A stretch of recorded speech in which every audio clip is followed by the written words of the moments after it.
In 1928, a 9-year-old boy vanished without a trace. His mother never gave up on finding him.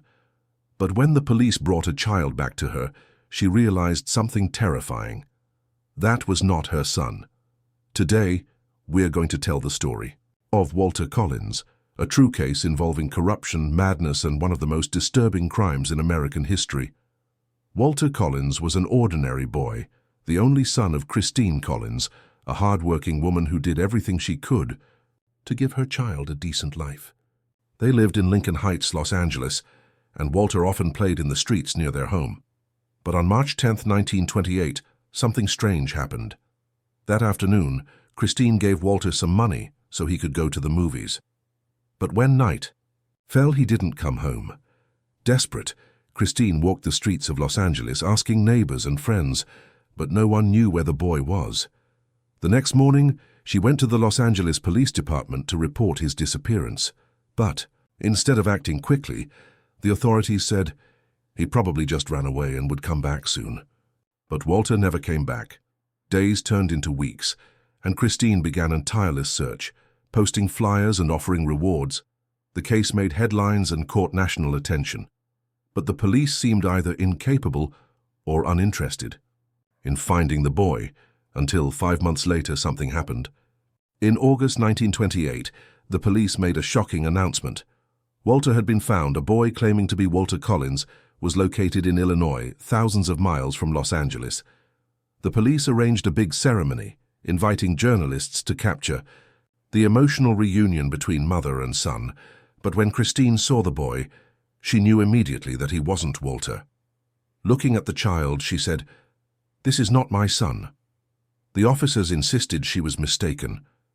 Police Chief James Davis suggested that Christine was in shock and just needed some time to readjust to her son. Under pressure and with no other choice, Christine took the boy home. But as the days passed, it became clear that something was terribly wrong. Walter was several inches shorter than before. His teeth were different. He didn't recognize familiar places or people that Walter had known. Christine returned to the police with medical and dental evidence proving that the boy wasn't her son, but instead of helping her, they called her crazy. The Los Angeles Police Department didn't want another scandal.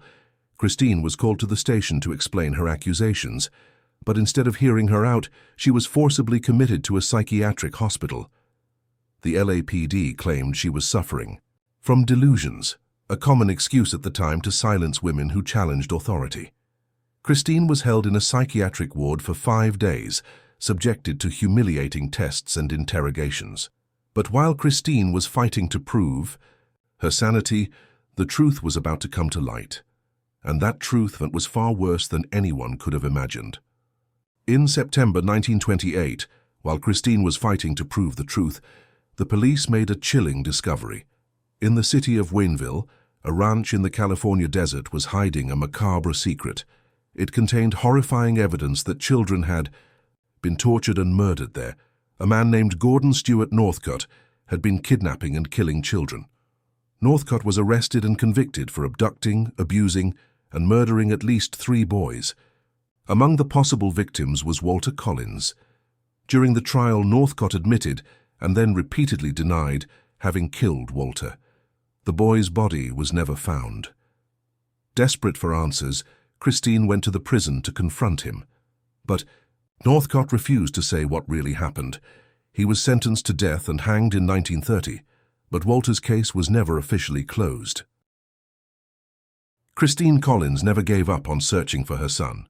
She sued the Los Angeles Police Department and won the case, but never received the compensation money. Until her death, she believed Walter might still be alive. Many believe that Walter was indeed murdered by Northcott, but there are those who argue that he managed to escape and lived in hiding. The case became one of the greatest mysteries in criminal history and inspired the film Changeling. But even after nearly a century, the truth about what happened to him remains a mystery to this day.